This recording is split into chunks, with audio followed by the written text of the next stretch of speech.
अस्सलाम वालेकुम वरहमतुल्लाहि वबरकातुहू। इत्तेहाद न्यूज में आप सभी का खैर मकदम है। आज 6 दिसंबर जिस तारीख में काला दिन के नाम से याद किया जाता रहा है, आज 33 साल पूरे हो चुके हैं, पर इंसाफ आज भी अधूरा है। भले अदालत ने अपना फैसला सुनाया और अक्सर समाज की आस्था का ख्याल करते हुए भी सुनाया, लेकिन जो दर्द बाबरी मस्जिद की शहादत को लेकर मुसलमानों में है, उसका एहसास या जख्म आज भी महसूस किया जा सकता है। मुल्क के मुख्तलिफ शहरों में आज याद बाबरी मस्जिद को मनाया गया। बेलगाम शहर में भी मस्जिद की शहादत को लेकर गम का मुजाहरा किया गया। 33 साल गुजरने के बाद इस दर्द को महसूस करना इस बात की दलील है कि कौम का भले एक ही तबका सही या कमजोर ही तबका सही, पर आज भी जिंदा है। पर शहर की तस्वीर मुख्तलिफ नजर आई। कभी पहले सबसे ज्यादा सरगर्म और पेश रहने वाले फोर्ट रोड पर काफी दुकानें खुली नजर आई। गांधीनगर, आजाद नगर इलाकों में दुकानें पूरी तरह से बंद नजर आई। खड़े बाजार में जहां भी मुस्लिम दुकानदार थे, उन्होंने बंद किया था, पर इसे एक इवेंट की तरह न लिया जाए, ये हमारा कहना है। जामिया मस्जिद, दरबार गली, भिंडी बाजार, खंजर गली और आज शनिचर बाजार का दिन होने से कोतवाल गली, बागवान गली में दुकानों को खुला देखा गया। अब शायद कुछ लोग ये भी कह रहे होंगे कि 33 साल बाद भी बाजार को बंद करना कहाँ की अक्लमंदी हो सकती है, पर मेरी जाती राय कह सकते हैं कि बाजार बंद कर मुसलमानों का नुकसान करना इसके पीछे मकसद नहीं, बल्कि उस दर्द का इजहार मकसूद है।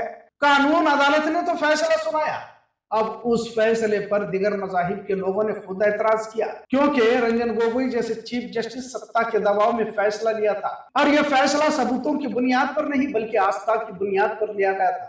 मशहूर सहाफी और लेखक कपिल कोमिरेड्डी ने कहा कि मुल्क की तारीख में इसे बदतरीन बात कहा जाए तो गलत ना होगा।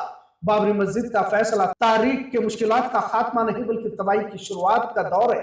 अयोध्या में जो किया गया उसे और भी जगहों पर दोहराया जा सकता है। सुचित्रा विजयन ने कहा कि संविधान खतरे में आ चुका है, डर का दौर शुरू हो गया है। उन लोगों को याद करना होगा जिन्होंने संविधान की हिफाजत के लिए जद्दोजहद की थी। अपूर्वानंद जो एक हिंदू प्रोफेसर और सियासतदान है, उन्होंने कहा कि अयोध्या को लेकर सुप्रीम कोर्ट के बेंच का फैसला अक्सरियत समाज को सही ठहराने वाला है। यह फैसला मुल्क की सोच को छूने वाला है। बहरहाल कई साबिक चीफ जस्टिसों ने रंजन गोगोई बेंच के फैसले पर नाराजगी दर्ज की। खैर, राम मंदिर की तामीर भी हुई और इसी मजहबी ध्रुवीकरण पर मुस्तकिल भाजपा सत्ता का लुत्फ उठा रही है। मुसलमान बाबरी मस्जिद की याद मना तो रहे, पर मस्जिदों पर दावों का सिलसिला रुका नहीं है। आज भी फिरका परस्त तंजीमें कभी मथुरा, कभी काशी, तो कभी ज्ञानवापी के नाम पर कहीं भी दावा कर देते हैं, और कोई भी अदालत में जाकर किसी भी मस्जिद के नीचे मंदिर होने का दावा ठोक देता है तो अदालत भी इस तरह उसे कबूल करती है जैसे इसी पिटीशन का वो इंतजार कर रहे थे। सही कहा जाए तो पिछले 33 सालों में मुसलमान आजमाइश के दौर से गुजरा है। इसका उठना बैठना, सफर करना, तिजारत, कारोबार, इसकी इबादत, सब कुछ दौर पर लगा हुआ है। वही मुसलमान अपने मौकूफ से दूर होता जा रहा है। 33 सालों में एक नस्ल खत्म हुई या फिर बुढ़ापे की कगार पर जाकर पहुंची है, तो दूसरी नस्ल जवान तो जरूर हुई है, लेकिन बाबरी मस्जिद को लेकर जो फसाद का दौर देखा गया, इसका शायद मंजर इन्होंने कभी नहीं देखा। सैकड़ों नौजवान जेलों में चले गए, कई नौजवान अपाहिज हुए, कई नौजवान मारे भी गए, घरों को जलाया गया, नए नए कानून निकालकर सालों साल कैद में रखा गया। जलते मकानात, जलते दुकान का नजारा इस दौर के नौजवानों ने नहीं देखा। पर आज भी कई सारे लोग मौजूद हैं और जिंदा हैं जो बाबरी मस्जिद के बाद के हादसे सानियों को देखा है। बाबरी मस्जिद की कुर्बानी से पर हमारी नस्ल ने सबक नहीं सीखे हैं। यकीन दुकानों को बंद करना कोई बहुत बड़ा तीर मारने के बराबर नहीं है, लेकिन उस अजियत को याद भी करना जरूरी है। कुछ लोगों को दुकानों को बंद करना नागवार भी गुजरता होगा और कुछ इसे जहालत, बेवकूफी भी समझते होंगे, लेकिन उस तारीखी इमारत को आसानी से बुलाया तो नहीं जा सकता। मतलब उस दर्द को हम भूल नहीं सकते। किसी पर भी जोर जबरदस्ती नहीं है, पर अपनी जिम्मेदारी समझे। पर बात यही खत्म नहीं होती। जब तहजीब मरने लगती है तो नस्लों में बेहिसी भी परवान चढ़ने लगती है। दूसरा पहलू भी ये रहा कि जब मस्जिदें खाली होने लगे तो घरों में बेनमाजी भी होने लगे और फिर बाबरी मस्जिद का मातम भी बनाने की कोशिश करते रहे। मतलब हमारा दोहरा रवैया ही दिखलाता है। एक और बात यह काबिल गौर ये भी नहीं कि रोजाना मस्जिद तामीर तो हो रही है, पर नमाजी कहाँ है। अल्लामा इकबाल ने कहा था कि मस्जिद तो बना दी शब भर में ईमा के हरारत वालों ने, मन अपना पुराना पापी बरसों से नमाजी न बन सका। हर गली में मस्जिद तो बन रही है, लेकिन इस हकीकत से इनकार भी नहीं कर सकते कि हजारों मुसलमानों की आबादी तो है, पर फजर नमाज में एक सफ तक मुकम्मल नहीं होती। आखिर तस्वीर क्या बयान करती है? दावे और हकीकत दोनों अलग अलग बातें हैं। बहरहाल आज 33 साल के बाद बाबरी मस्जिद को फिर याद किया गया और बेलगाम के मुस्लिम इलाकों में दुकानों को बंद रखकर एहतजाज भी दर्ज किया गया। वैसे देखा जाए तो मुल्क की तस्वीर ही को इस दौर के बाद बदलते देखा गया और आज भी वो हालात बदलते जा रहे हैं। जरूरत इस बात की है कि मुसलमानों को आने वाले हालात के मद्देनजर मंसूबे बनाने होंगे। अख्तलाफात पहले और अब इस पर भी लम्हे फिक्र की जरूरत है। पहले मसलकों को लेकर लड़ते रहे और अब सियासी पार्टियों में लड़ रहे हैं। बाबरी मस्जिद ने अपनी शहादत तो दी, पर इस शहादत के बाद उम्मत में किसी तरह का फर्क नजर नहीं आ रहा। ये भी उतना ही सच है। आइए देखते हैं आज बेलगाम शहर में यौम शहादत बाबरी मस्जिद कैसे मनाया गया है, इसके कुछ मनासिर। इत्तेहाद में देखने के लिए शुक्रिया। अल्लाह हाफिज।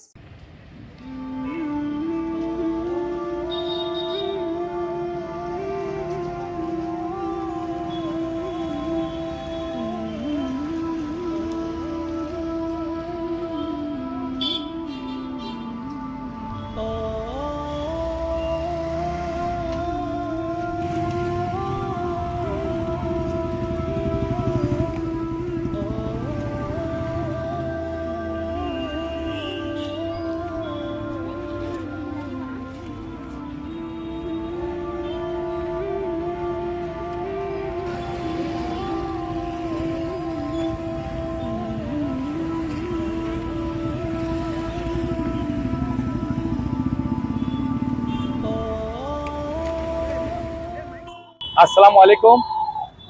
हमारे दरबार गली, भेंडी बाज़ार, ये सभी हमारा मुस्लिम जो इलाका है, सभी दुकानें आज कारोबार हम बंद रखे हैं, इसलिए कि 92 में बाबरी मस्जिद शहीद की गई और उन लोगों ने जो शहीद किए हैं उन अफरादों को एक जने को भी अभी थोड़ी अरेस्ट नहीं किए। इसके बारे में कोई भी आवाज़ उठा रहा नहीं और हुकूमत भी इसके बारे में कोई भी एक्शन नहीं लिया आज तक।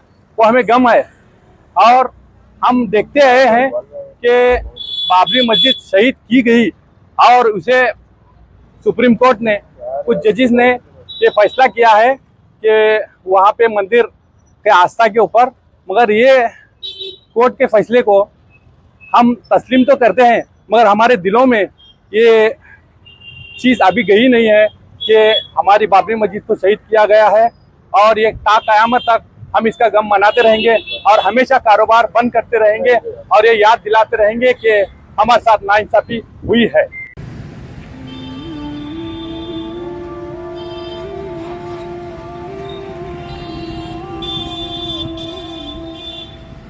अस्सलाम वालेकुम। आज बाबरी मस्जिद शहीद होकर 33 बरस हुए, 33 ईयर्स हुए और कोर्ट के अंदर हमारे मुसलमान जो है, मुस्लिम पर्सनल लॉ बोर्ड हो या हमारे मुसलमान जो तंजीम है, कोर्ट के ऊपर विश्वास करे और ये करे, तो उसका नतीजा आज तक आया नहीं। जो बाबरी मस्जिद को शहीद करने वाले जो गुनहगार है उनको एक भी आदमी कुछ की सज़ा नहीं हुई। तो हमें जल्द से जल्द वो सज़ा का मुतालबा करता है। जैसा कोर्ट एक फैसला करे, एक तरफा फैसला करे, उसी तरह वो भी फैसला करना, उसके गुनहगारों को सख्त से सख्त सजा देना। तो और जहाँ तक बाबरी मस्जिद का जो फैसला आया, कोर्ट जो फैसला करी, वो फैसले में ऐसे लूप होल्स है कि जजेस जो है वो पूरा एक तरीके से कहाँ भी प्रूव नहीं हुआ कि वहाँ उसके पहला मंदिर था और फिर भी उन्होंने अपना एक आस्था के हिसाब से उन्होंने एक फैसला दिए। वो आस्था के हिसाब से मुसलमानों की भी उतनी आस्था है मस्जिद में, तो उसके भी आस्था का भी कोर्ट उसका ख्याल रखते हुए और हमारे मुसलमानों के जो दिलों को जो ठेस पहुंची है, आज 33 साल हो गए, वो उसे जल्द से जल्द वो उसे मरहम लगाने का काम करना सरकार और वो गुनहगारों को अच्छी से अच्छी सजा, कड़क से कड़क सजा देना।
अस्सलाम वालेकुम। आज 6 दिसंबर, जिसे हमने हमारी हिस्ट्री में, हमारे किताब में जो है काला दिन बोल के हम उसको जो है लिखा गया है, हमारे दिलों पर काला दिल बोल के लिखा गया है। क्योंकि जो बाबरी मस्जिद जो है हमारे संगीतकारियों ने शहीद किया है, हम उस गम को कभी भी नहीं भूलेंगे। ये जो जख्म हमारे दिल को जो लगा, ये बहुत बड़ा जख्म है, इस जख्म को नहीं भर सकते हम।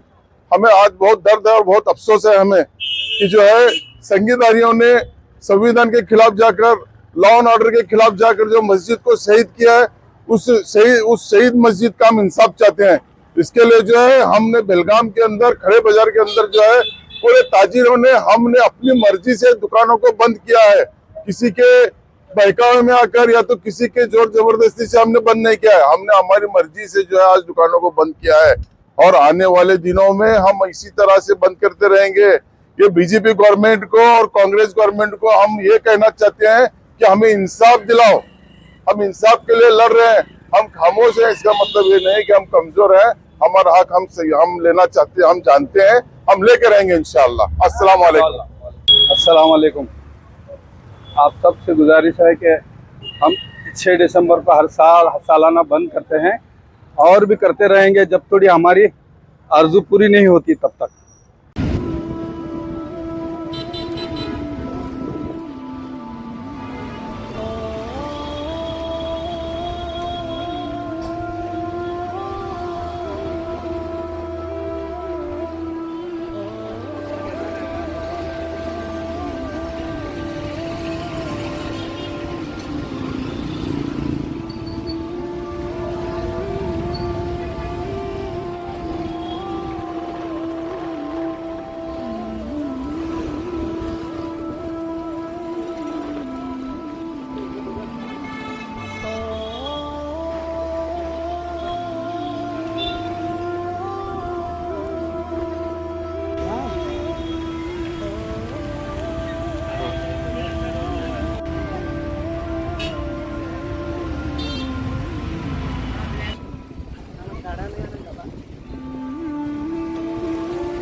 Slow slow